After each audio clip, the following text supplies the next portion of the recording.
Hello and welcome. Human being एक ever evolving personality है। हम लोग रोज कुछ नया सीखते हैं और रोज थोड़ा थोड़ा बदलते हैं। पर आज हम बात करेंगे कैसे ये ट्रांसफॉर्मेशन ओवर द इयर्स होती है, किस तरह से इस शिफ्ट को हमें समझना है। कोई इंसान जो बहुत गुस्सा करता है, initial stage of their life में बहुत एंग्री रहते हैं, वो बाद में किस तरह से कामर पर्सनालिटी हो जाते हैं। कोई इंसान जो बहुत सोशल है वो एंटी सोशल बन जाता है या वाइसा वर्सा। चार्ट देख के हम कैसे बता सकते हैं कि किसी की पर्सनालिटी किस तरह से इवॉल्व होगी या उनकी लाइफ में किस तरह से चेंज आएंगे, उनके लाइफ पैटर्न में, उनके करियर में, उनकी डिसीजन मेकिंग एबिलिटी में, उनकी लव लाइफ में। इस केस में हमें एस्ट्रोलॉजिकली D1 और D9 दोनों चार्ट्स हेल्प करते हैं। ऑफ कोर्स D1 हमारा मदर चार्ट है। D9 कभी भी नहीं बोल रहा है कि मैं उसको सुपर इम्पोज कर रहा हूँ, पर D9 की इम्पोर्टेंस है किसी की पर्सनालिटी को, उसके लाइफस्टाइल को या लाइफ क्वालिटी को मॉडिफाई करने की, for good and for bad also. आज इस कंपैरिजन को समझते हैं कि दोनों चार्ट्स के बीच में कंपैरिजन किस तरह से किया जाता है और एक कंक्लूजन पर आते हैं। चलिए स्टार्ट करते हैं। तो आज हम ट्रांसफॉर्मेशन को अनफोल्ड करेंगे D1 और D9 को यूज़ करते हुए। D1 और D9 दोनों चार्ट्स हमें डिफाइन करते हैं। सबसे पहले D1 एक फाउंडेशन चार्ट है जो ब्लूप्रिंट दिखाता है हमारी लाइफ का, चाहे वो पर्सनालिटी है, करियर है, रिलेशनशिप है, लाइफ पाथ या हमारी मोटा मोटा हमारी थीम किस तरह की रहती है। D9 हमें इवॉल्विंग फैक्टर दिखाता है, स्पेशली मेच्योरिटी एजेस की बात करता है। और उसके अलावा मैच्योरिटी एज के अलावा अदरवाइज़ भी हम D9 को कभी नहीं छोड़ते हैं, चाहे हमें हिडन स्ट्रेंथ और वीकनेस देखनी है। कोई इंसान अगर एक्सटर्नल लेवल पर D1 में दिखाता है तो इंटरनल लेवल पे उसको समझने के लिए D9 देखना चाहिए। स्पेशली जब हम उसके रिलेशनशिप विद द पार्टनर दिखाते हैं, in the zone of the home environment वो किस तरह से बिहेव कर सकते हैं, उसके लिए D9 ज़्यादा इम्पॉर्टेंट रहता है। तो D1 और D9 के लगन में किस तरह से चेंज आया, प्लैनेटरी प्लेसमेंट्स किस तरह से शिफ्ट हुई, कौन से हाउसेस प्लैनेट्स को D1 में या राशियाँ D1 में मिली थी और D9 में किस तरह की मिली, इन दोनों के कंपैरिजन बिठाएंगे आज। और ये बहुत इंटरेस्टिंग होने वाला है। पर D1 को सिर्फ मॉडिफाई करता है और रिफाइन करता है D9, उसको कंप्लीटली उसके ऊपर ओवररूल नहीं करता है। एक एग्जाम्पल से इसको समझते हैं, एक हाइपोथेटिकल सिचुएशन लेते हैं। जैसे मान लीजिए कि किसी का स्कॉर्पियो राइजिंग है और मंगल लगन में है। सिर्फ एक राशि और एक प्लैनेट को देख के कुछ बातें हमारे दिमाग में आनी चाहिए।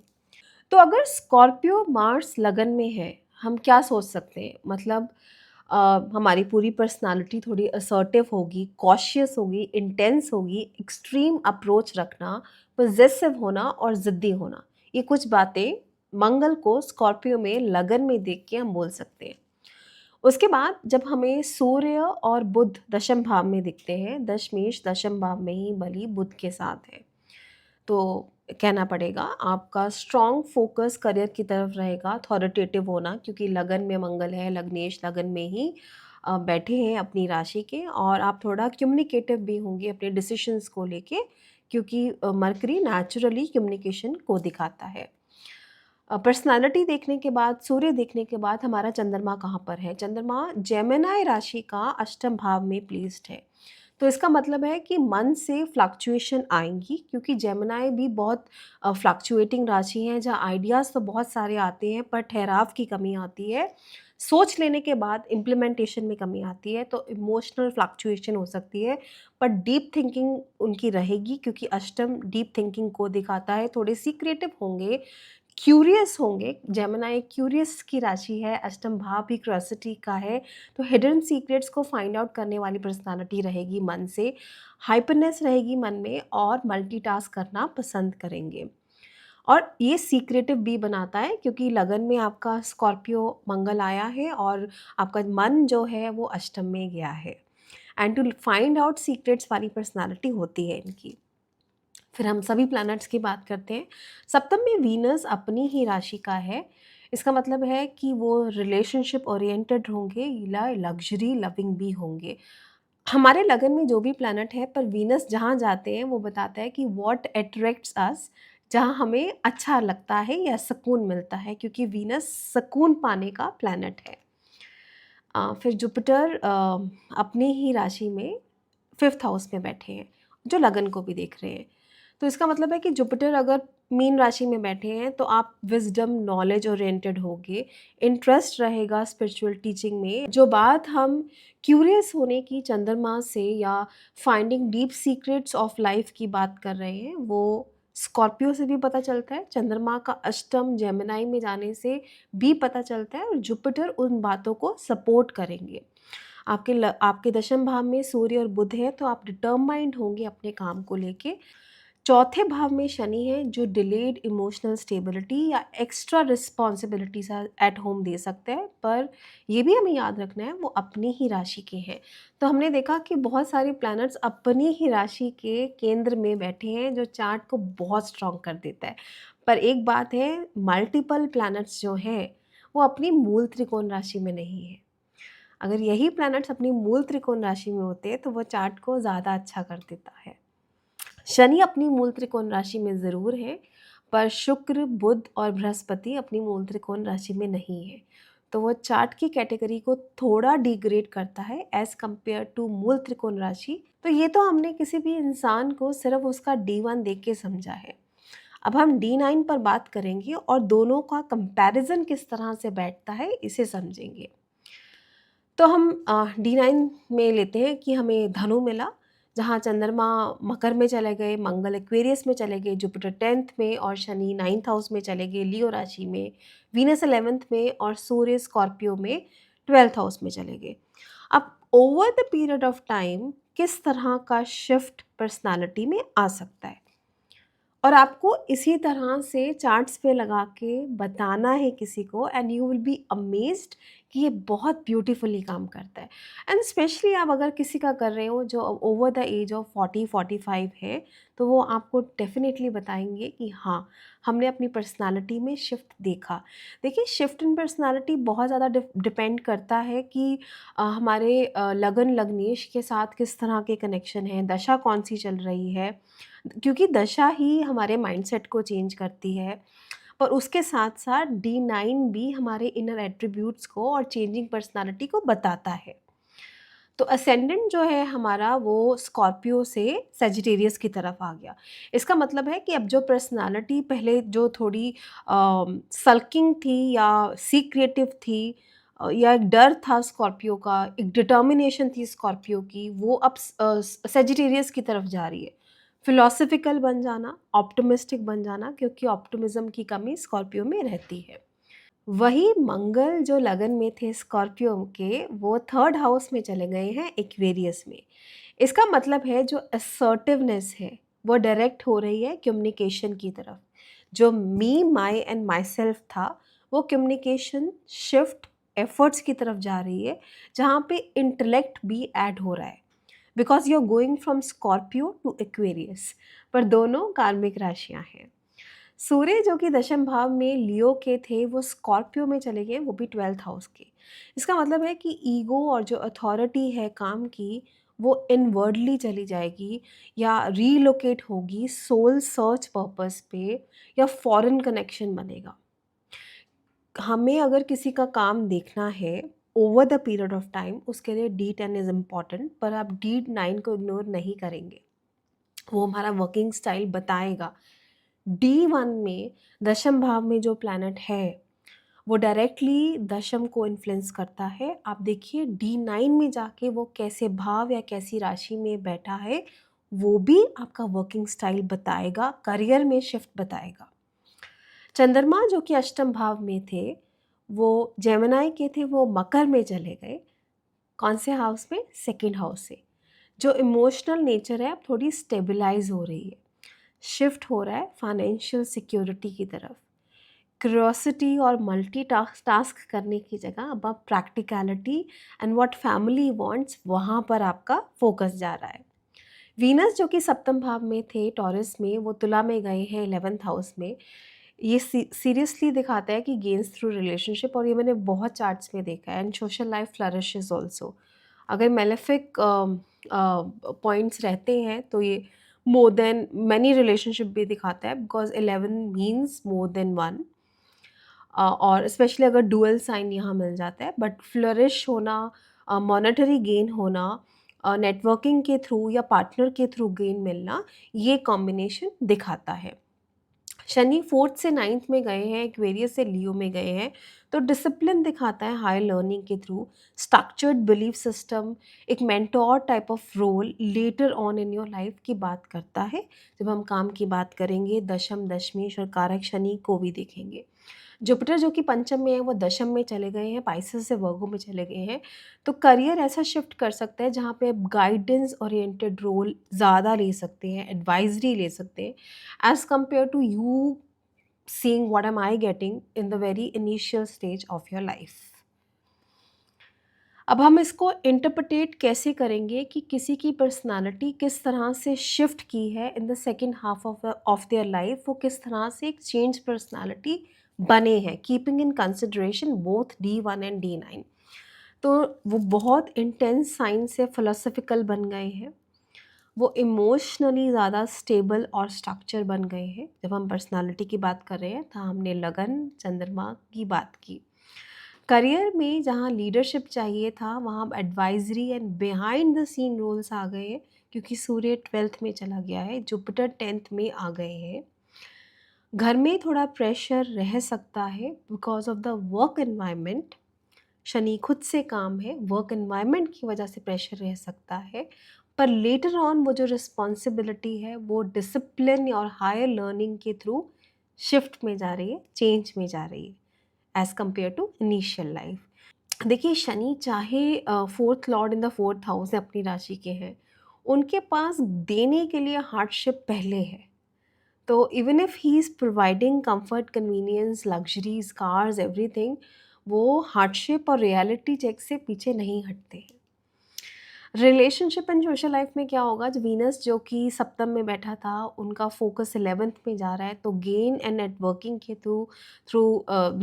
के थ्रू गेन हो रहा है, थोड़ा ज़्यादा हारमोनियस रिलेशनशिप हो रहे हैं, कनेक्टिविटी बन रही है letter on in your life, और दोनों ही कुंडलियों में वीनस अपनी राशि के हैं। This makes Venus very strong in kama trikona bhava only. Challenges और डिलेज किस तरह के रहेंगे, दोनों, चाहे मैं D1 देखूं या D9 देखूं, मंगल पर शनि का इम्पैक्ट है, क्योंकि पहले D1 चार्ट में अगर आप देखें तो शनि लगन लग्नेश दोनों को इम्पैक्ट कर रहे हैं, और D9 में भी शनि की दृष्टि मंगल पर है जो कि 9th हाउस में प्लेस्ड है। इसका मतलब ये है कि over the period of time आपकी पर्सनालिटी शनि वाली ज़्यादा बन रही है, उसमें क्योंकि मन भी उसमें जा रहा है, आपका लग्नेश भी उसमें जा रहा है, तो शनि जैसा बन के डिलेज़ आते भी हैं तो शायद ठीक लगते हैं, क्योंकि आप में खुद एक ठहराव सा आ रहा है। अब हमने क्या देखा, D9 D1 को इरेज़ नहीं कर रहा है, D1 ब्लूप्रिंट है, उसको मॉडिफ़ाई या एनहेंस करने की कोशिश करता है। दोनों कॉम्बिनेशंस को, दोनों हाउसेस को हम कोरिलेट करके एक बात निकालते हैं, कॉमन प्लैनेट्स, कॉमन राशियाँ ढूँढने की कोशिश करते हैं कि ये तो साथ नहीं छोड़ रहा है, तो ये पर्सनैलिटी तो एटलीस्ट स्टिक ऑन रहेगी ही रहेगी हमारी। की ट्रांसफॉर्मेशन क्या आई है करियर में, रिलेशनशिप में, और हाउस शिफ्ट क्या है, लॉर्ड कहाँ चले गए हैं, स्ट्रेंथ मिली है या वीकनेस मिली है, वो चार्ट को अच्छा कर देती है या थोड़ा गिरा देती है।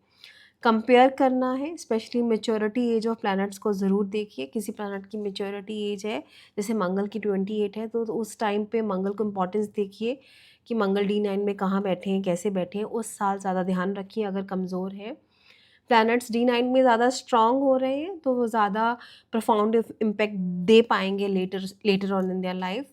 जो हाउस एक्टिवेट होता है D9 का, वो एक बेस बनता है ग्रोथ या ट्रांसफॉर्मेशन का। ये एक कॉम्प्रिहेंसिव अप्रोच है एक चार्ट को रीड करने की। अब एक प्रैक्टिकल एग्जांपल लेते हैं और मैं आपको बताती हूँ कि how I read his chart, because he is 45-46 plus, और उनको किस तरह से लगा कि एस्ट्रोलॉजी ऐसे कैसे किसी के बारे में इतनी डेप्थ में बता सकती है। तो सबसे पहले जेमिनी राइजिंग, D1 पर हम रुकते हैं, D1 की बात करते हैं। Gemini rising with lagna lord in the 7th house in the sign of Sagittarius with Mars who is 6th lord and 11th lord. ठीक है, हमारा मन कहाँ है? हमारा मन 12th हाउस में है, एग्जॉल्टेड है और डिसेंटली प्लेस्ड है। पक्ष बल की बात करें तो पक्ष बल भी है। Exalted Venus in the 12th house, Jupiter लाभ भाव में है, सूर्य अष्टम में है। अब इन प्लैनेट्स पर हम बात करते हैं। तो सबसे पहले जब हम मिथुन राशि लगन में देखेंगे, mercury 7th Sagittarius with Mars देखेंगे, तो वे इंटेलिजेंट होंगे, विटी होंगे, अडेप्टेबल पर्सनालिटी होगी। ये हमने सिर्फ लगन को देख के बोला, they are intelligent, they are witty, they are adaptable. क्योंकि मेरे लगन में भी एक ह्यूमन साइन आया है, मेरा लग्नेश भी एक ह्यूमन साइन में गया है।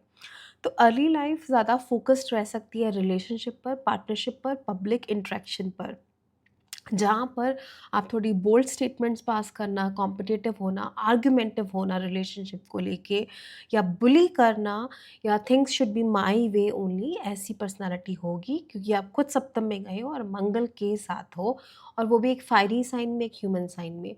मरकरी जब धनु राशि में है तो वो आपको आउटस्पोकन, एडवेंचरस बनाएंगे, नॉलेज की तरफ ध्यान रहना, ट्रैवल और टीचिंग पसंद होना, ज्ञान देना। अर्ली ऑन इन लाइफ इनको रिलाई करते होंगे लॉजिक पे, क्विक डिसीजन मेकिंग पे और डायरेक्ट कम्युनिकेशन पे। क्यों? क्योंकि मंगल लॉजिक है, क्विक डिसीजन मेकिंग है, और फाइट्स में पड़ जाना, कॉम्पिटिशन्स में पड़ जाना, गेम्स के बारे में सोचना, नेटवर्किंग के बारे में सोचना, क्योंकि मंगल 6th लॉर्ड और 11th लॉर्ड है। फिर नवांश में मरकरी मूव करते हैं 6th हाउस में। ठीक है, नवांश में मरकरी मूव करते हैं 6th हाउस पे। अब हम अभी मरकरी पर ही रुक रहे हैं, मरकरी को कंपेयर करते हैं।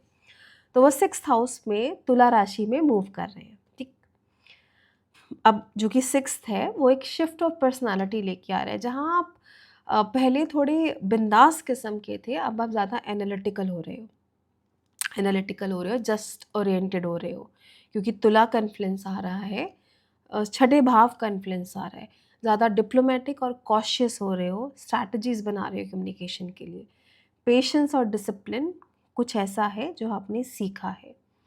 स्ट्रगल फेस कर सकते हो, हेल्थ रिलेटेड इश्यूज आ सकते हैं, डिस्प्यूट आ सकते हैं। अपनी लाइफ में नेगोशिएशन और बैलेंस बनाने के बीच में थोड़ी तकलीफ हो सकती है, क्योंकि आपको जो भाव मिला है D9 में वो छठा भाव है। ओवर टाइम जब आप इतने डायरेक्ट थे, ब्लंट थे, अब थोड़े केयरफुल हो, फेयर माइंडेड हो और बैलेंस्ड कम्युनिकेशन करते हो। तो ये चेंज आया जब हमने आपका लग्नेश देखा इन D1 एंड इन D9। हम देखेंगे क्या कोई ऐसा कॉमन प्लैनेट है जो संबंध बना रहा है मरकरी से। मून का संबंध नहीं था, मून का संबंध है और किसी प्लैनेट का संबंध नहीं है। तो इस तरह से हमने मरकरी को समझा। अब हम आगे बात करते हैं कि हमारा जो चंद्रमा है वो 12th हाउस में है, वो एग्जॉल्टेड है D9 में, वो भी 12th में है और एरीज राशि में है। तो अर्ली इन लाइफ जहाँ आप इमोशनली स्टेबल हो लेकिन रिजर्व्ड हो, इमोशनल पीस मिलता है आइसोलेशन में, वहीं फॉरेन कनेक्शन में खुशी सी मिलती है, क्योंकि 12th में तो हो पर उच्च के हो। लेटर इन लाइफ आप इमोशनली थोड़े सेल्फ रिलायंट, एक्शन ड्रिवन और इम्पल्सिव विद योर थॉट्स हो जाते हो जब अकेले में रहते हो। अब सप्रेस फील करना मन से आपको डिफ़िकल्ट लगता है, एक तेज़ी आ रही है मन में, पर्सनालिटी में नहीं, मन में। क्यों? क्योंकि D1 में हमें जो राशि मिली थी वो टॉरस थी, अब जो राशि मिली है वो एरीज़ है। बहुत डिफरेंट है ये दोनों राशियाँ। आप खुद से 12th की प्लेसमेंट पे जा रहे हो, ये भी बात याद रखनी है। मन से क्या हो रहे हो? सेल्फ रिलायंट हो रहे हो, एक्शन ड्रिवन हो रहे हो। ठीक, ये एक मेजर चेंज है इनकी लाइफ का जब मैं मानसिक चेंज की बात करती हूँ। उसके बाद हम बात करेंगे कि हमारे और वाइटल प्लैनेट्स कौन से हैं। वीनस हैं 12th हाउस में एग्जॉल्टेड, वीनस कर्क राशि में 3rd हाउस में D9 में चले गए हैं। तो उसके बाद हाँ, जुपिटर हमारे 11th हाउस में है। अगर हम करियर की बात करें, हमने इमोशनल और साइकोलॉजिकल ग्रोथ के बाद, पर्सनालिटी पे बात करने के बाद, अब हम करियर की अगर बात करते हैं तो हमने देखा जो हमारे 10th लॉर्ड जुपिटर है वो D1 में 11th हाउस में एरीज में है। तो करियर की जो एक्सपेंशन है वो आप network, large group circles, social influence करके आप करना चाहते हो। काम में भी इंडिपेंडेंट थिंकिंग है, लीडरशिप स्किल्स चाहते हो, कुछ बड़ा और कंस्ट्रक्टिव करना चाहते हो, पैसा लाना चाहते हो, सामने रहना चाहते हो, कनेक्शन बनाना चाहते हो इन्फ्लुएंशियल लोगों से, एक्शन ओरिएंटेड अप्रोच है आपकी, स्ट्रॉन्ग डिज़ायर है वेल्थ को बनाने की, चाहे थ्रू विजडम हो, कनेक्शन हो, नॉलेज हो। जहाँ हमने एरीज को और बृहस्पति को कंबाइन किया। वहीं जब हम वीनस 10th हाउस में एग्जॉल्टेड देखते हैं, तो आप जो भी करना चाहते हैं काम में अच्छे से करना चाहते हैं, वेल ड्रेस्ड चाहते हैं। चाहे वो दोनों, देखिए जुपिटर और वीनस दोनों की एक बात है जहाँ पर माइंड ओरिएंटेड काम आता है, चाहे उसमें पैसा लगा हो, लग्जरी लगा हो, छोटा नहीं करना चाहते हो। क्यों? क्योंकि आपका 10th लॉर्ड 11th में गया है, ठीक है? वहाँ पैसे से पैसा भी बनता है, और वीनस एग्जॉल्टेड आपका 10th हाउस में आया है। So they are very well dressed, very presentable, चाहे वो ऑफिस में टाइम पास ही क्यों ना करते हो, पर वीनस ट्रेड्स उनकी पर्सनालिटी में नज़र आते हैं when they are working. Venus being 5th and 12th lord, वहाँ करियर में थोड़ा क्रिएटिव स्पेकुलेशन, फॉरेन कनेक्शन, या जो सीखा है, जो मन में चल रहा है उसको काम में इम्प्लीमेंट करना, ऐसी पर्सनालिटी बी होती है। अब एक पावरफुल बूस्ट मिलती है रिलेशनशिप के थ्रू काम को, क्योंकि वीनस खुद से लेडी ऑफ योर लाइफ है, वो रिकॉग्नाइजेशन, फेम, हर तरह का काम देता है, और एक हैप्पी एनवायरनमेंट काम में बनाने की कोशिश करता है, क्योंकि एक हैप्पी प्लैनेट आपके 10th हाउस में प्लेस्ड है। अब D9 में क्या हुआ कि जुपिटर जो है अष्टम भाव में सेजिटेरियस में चले गए। तो जहाँ हम पहले मी, माई एंड माई सेल्फ की बात कर रहे हैं, वहाँ आपका काम अगर रिसर्च का नहीं है तो दिक्कत आएगी, ओकल्ट का नहीं है तो दिक्कत आएगी, और थोड़ी स्लो हो जाना काम में, या जिस तरह का आपका desire to be number one, desire to to gain out of it से ज़्यादा अब एक shift in your Jupiter's traits traits आ रहा है, क्योंकि उसको D9 में अष्टम भाव की एनर्जी मिली है। और वो D9 में कौन सी राशि में गए हैं? D9 में वो सेजिटेरियस राशि में गए हैं। तो जुपिटर D1 में एरीज राशि में है, D9 में वो सेजिटेरियस राशि में है।